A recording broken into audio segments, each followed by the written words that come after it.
The Dallas Stars have dropped back-to-back losses to close out their Atlantic Division road trip.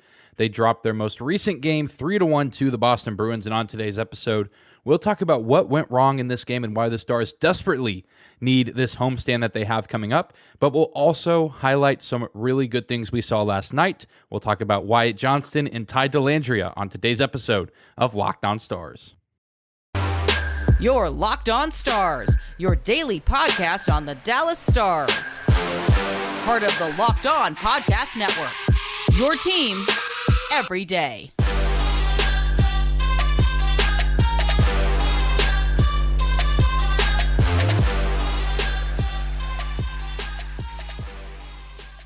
Howdy, Stars fans. Welcome back to the Locked On Stars podcast, the only daily podcast covering the Dallas Stars.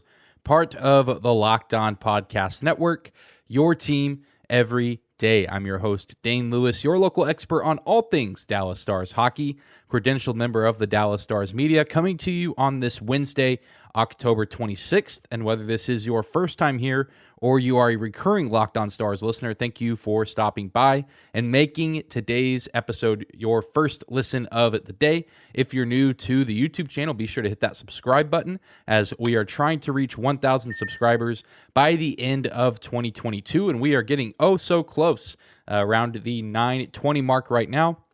And you can also find and follow us on your favorite podcasting platform as well. We are free and available no matter where or how you choose to listen, and you can also find us on social media at Locked On Stars on Instagram and Twitter, as well as my personal Twitter account at Dane_Lewis.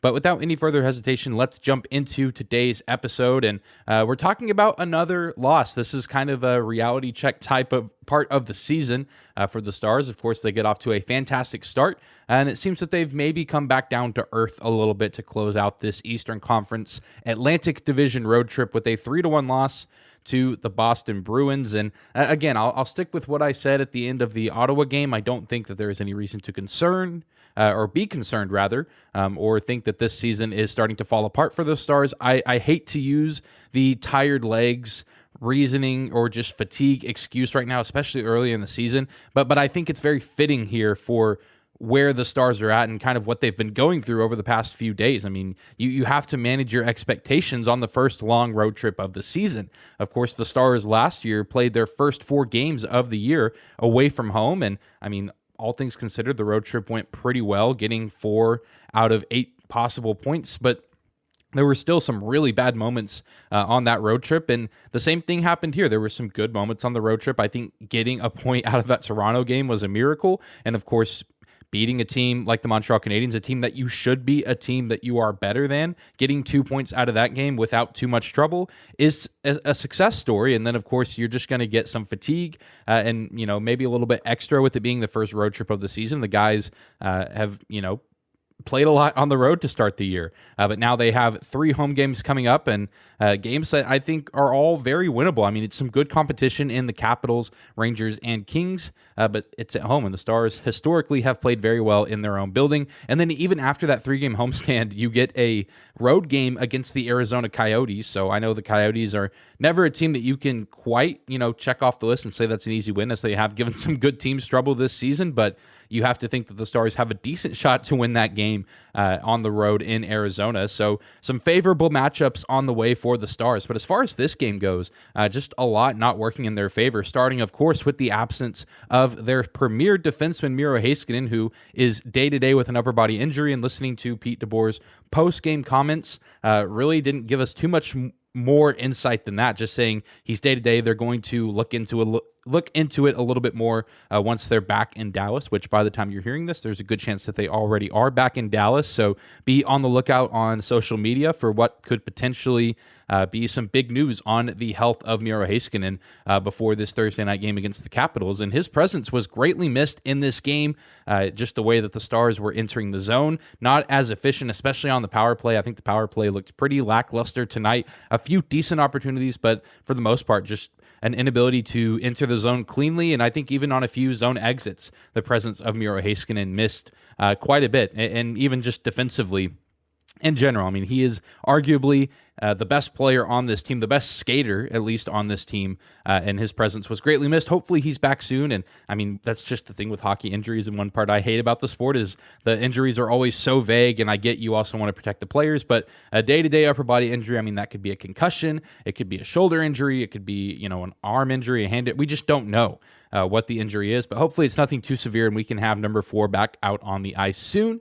And, it wasn't just the absence of Miro. There were a few other things that did not go the Stars' way. And one of those, for the most part, was not penalties. The Stars actually did a pretty decent job on penalties tonight, only going on the penalty kill 4 times. And they really only loaded up on their penalties in the first period and then actually stayed clean for the entire second period. Just a shame that, the Bruins are able to bury a goal at the end of that second period. Otherwise, I think things maybe potentially go a little bit differently in that final frame. And you look at the penalties, and a lot of them were just bad plays, bad moments by the Stars, and you almost want to excuse the roughing penalty on Colin Miller. I was actually very excited to see him drop the gloves and stand up for Roope Hintz. He takes a tough shot on the boards. The unfortunate part is that penalty is what eventually led to the first goal of the game. David Pasternak's first goal of the night, only goal of the night, and definitely not his first of the season, but the goal that got the scoring started for the Bruins. And I mean, you want to applaud Miller for standing up for his teammate, but at the same time, it put the Stars in a bad position. And it wasn't just that. I mean, there were a few other mistakes made, even on the 5-on-5. Ryan Suter, of course, getting a lot of flack on social media. Of course, a few plays before that second Bruins goal, I gave him a compliment. He actually did make a nice defensive play, but then he turns back around and makes me look silly. Just bad positioning on that Taylor Hall goal. Ended up being the game-winning goal.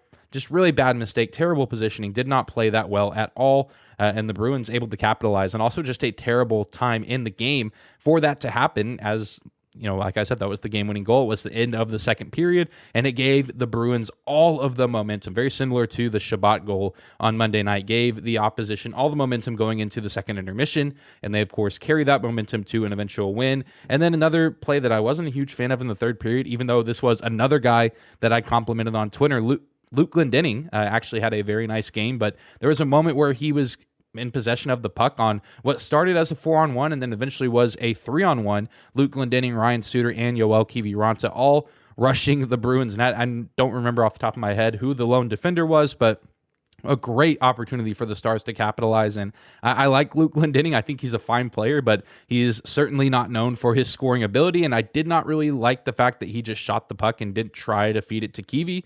I think that was the look there. If you go back and watch that play on the 3-on-1, I think that you hit Kiviranta, that's the right guy to go to in that situation. And I imagine that Kiviranta gets a good look, and knowing the way he's played this season, I think he likely executes on that look. And then after that, you're looking at a 2-2 game, and maybe the Stars are able to pull a point out of this Bruins matchup, but that's just something that we're going to have to speculate on. But at the end of the day, you can't be too disappointed with this road trip. There's, of course, things that we don't like to see, things that need to be addressed and worked on, but for starting the season with 5 games on the road out of the 7 that have been played, things are going pretty well for the Stars, sitting with 9 points.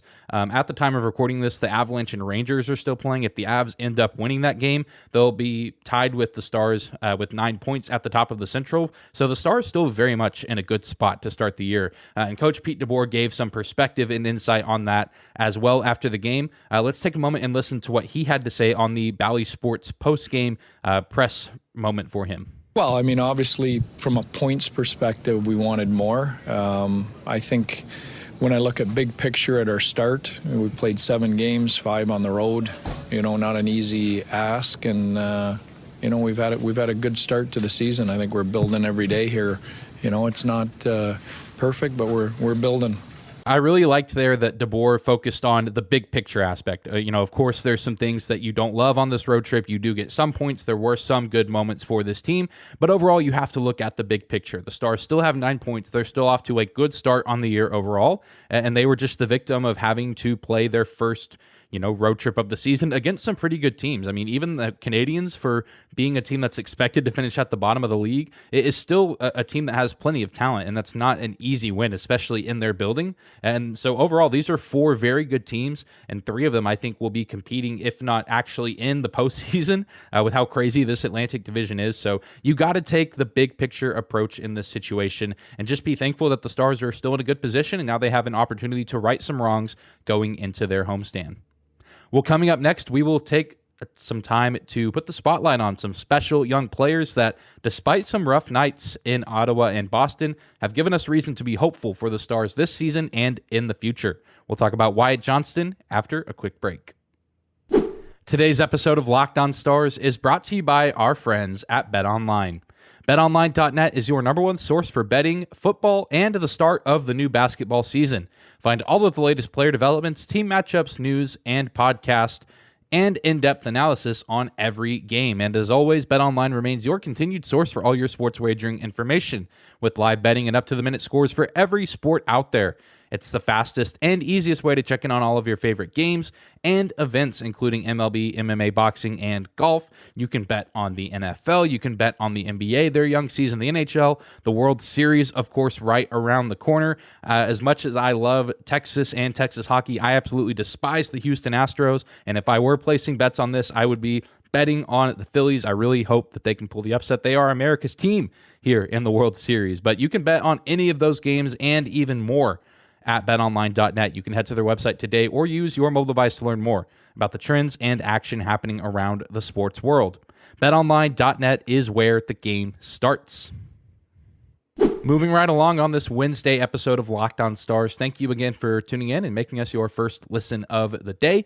Remember to hit the subscribe button if you're watching on YouTube. Help us reach 1,000 subs by the end of 2022. Now let's take a moment and talk about one of the positives from this game. And maybe a question that has now seemingly been answered for the Stars as a team and for the fan base as well. Wyatt Johnston, he does not appear to be going anywhere. He technically has 2 more games of a tryout with the Stars before he potentially could have to go back to his junior club, the Windsor Spitfires. But based on the way he's played through these first 7 games, I don't think he's going anywhere. And I think it would be foolish of the Stars to let him go back to his junior club team, as he's proven that he belongs on this NHL roster. Not only does he belong, but he can contribute and play at a high level with the rest of the team, and he can compete seemingly against anyone. And I've been blown away by this kid. 100 minutes time on ice. He has a 1.0 expected goals for, 4 high danger chances for. I mean, this kid just plays with a level of maturity that is rare amongst a lot of young NHL players, especially NHL rookies that are still teenagers. I mean, just the way that he moves on the ice, the way he plays, the way he positions himself is incredibly impressive. And of course, his goal, the big takeaway in this game, a really nice setup from Ty Dellandrea, who we're going to talk about later in the show. But just knowing to be in that spot, in that moment, thinking, okay, Ty might get me the puck in this position, or if the puck somehow finds its way here, I'm going to set myself up and I'm going to have a look at a wide open net. And he, of course, buries the shot.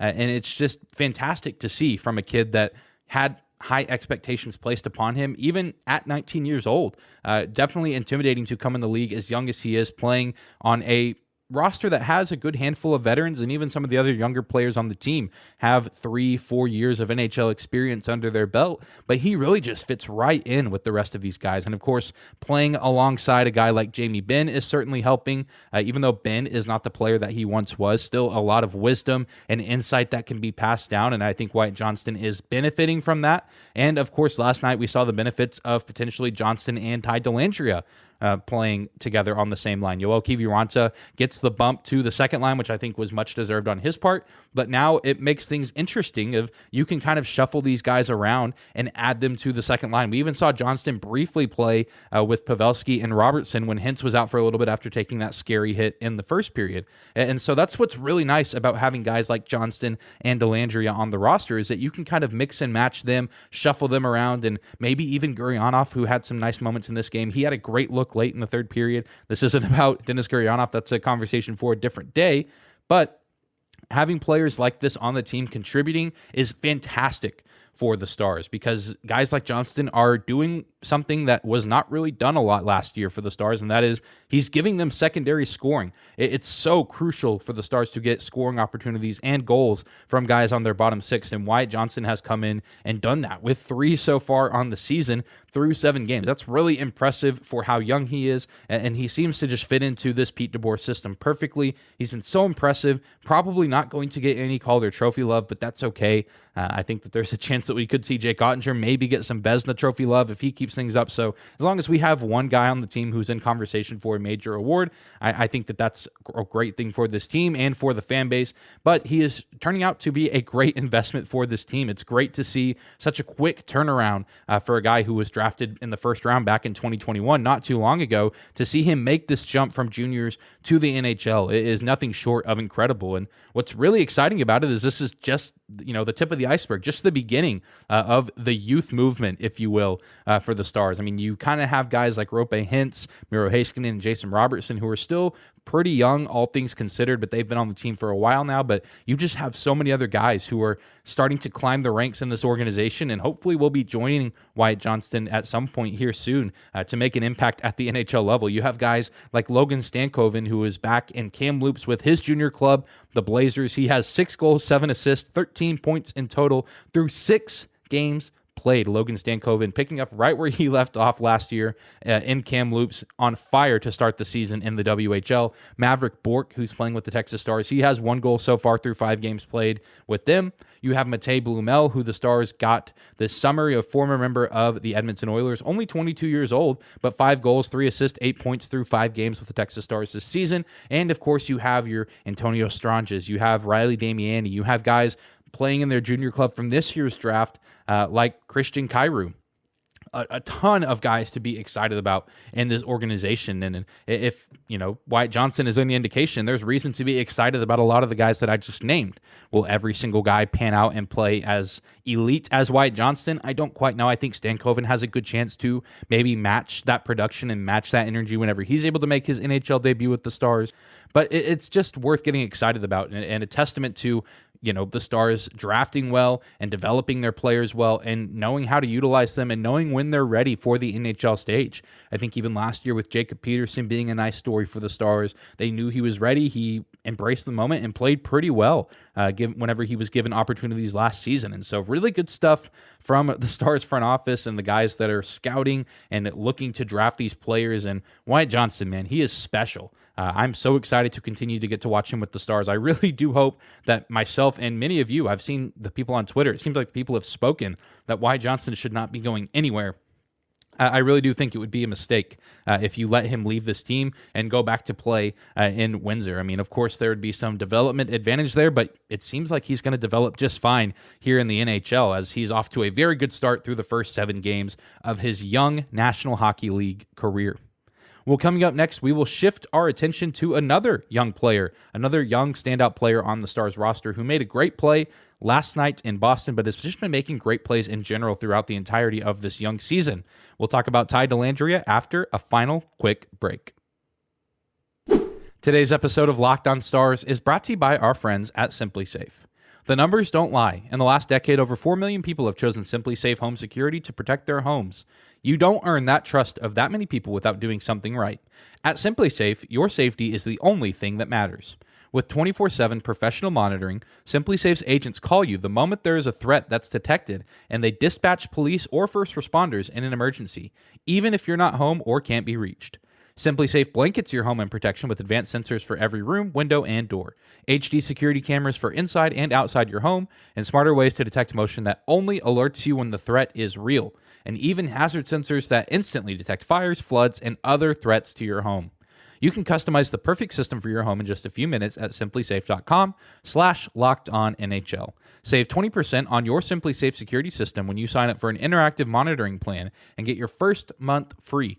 Again, visit simplisafe.com/lockedonnhl to learn more. There's no safe like SimpliSafe. All right, we're closing out this midweek episode of Locked On Stars talking about Ty Dellandrea and the phenomenal season that he has had so far for this Stars team. Really his, I don't want to say his first time officially playing with the Stars, as he played plenty of games back in that condensed 2021 season. He just was not the focal point, and he certainly, I don't think, was ready to be playing in the NHL at that moment. And I think now, after that, and after a year in the AHL with the Texas Stars, I think the Ty Dellandrea that we've expected has finally arrived. And alongside Johnston on Tuesday, Ty Dellandrea was a bright spot, and he just continues to be one of the best stories this season for the Stars. I mean, he had a great preseason. He was quick to recover from his broken finger injury. I know Razor pointed it out on the broadcast last night, just how incredible it was that he really just bounced back from that injury. I, for one, was worried that he might even miss the first couple games of the season, but he comes in, hits the ground running, and has picked up where he left off from the preseason. He, of course, was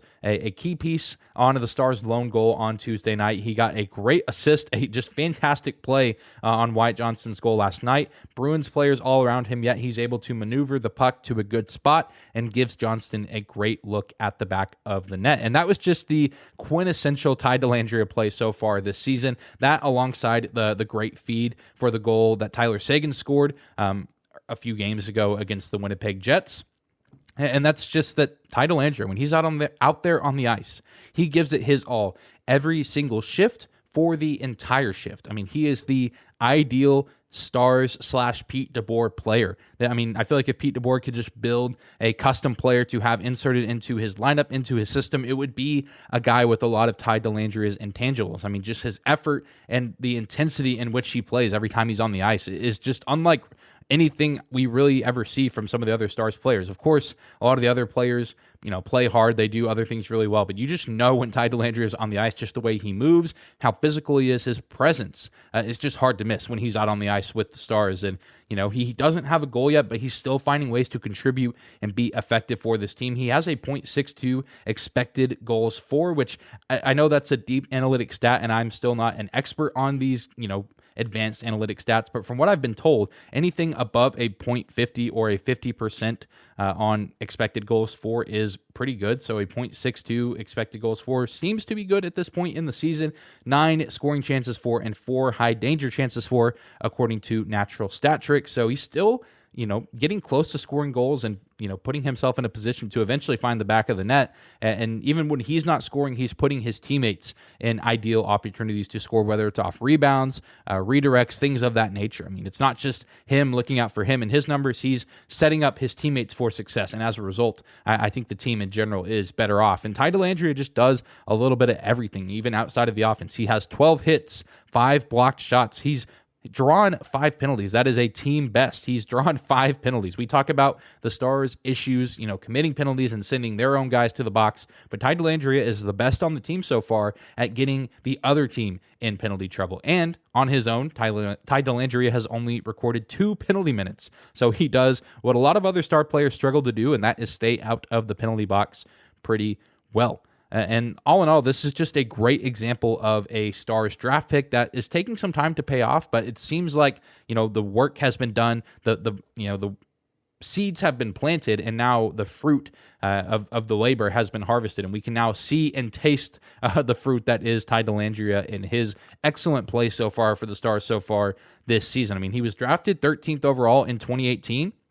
And only had 25 games played in the NHL before the season. The majority of those, again, coming in that condensed, weird 2020-2021 season where the Stars were only playing like 7 other teams and half the roster was injured. And then, of course, he did play in Game 7 of the Stanley Cup playoffs last season against the Flames and played really well there. And I remember myself and many others thinking, even at that time, that was a good game from Ty Dellandrea. And a lot of people were excited to see how he would perform at camp and the early stages of the season. And he has followed up what he did in Calgary and then some, playing excellently, and it seems like he is now here to stay and ready to be an official, recurring member of the Stars core and Stars roster. I don't really know what the long-term future looks like for him, but for the time being, this is a great guy to have on the team and on the roster, and he's a great example to, believe in the process and trust that guys, even if they don't pan out immediately, I mean, not every guy is going to be Wyatt Johnston, where they can be drafted in 2021 and then be suited up and playing in the NHL and scoring goals in 2022.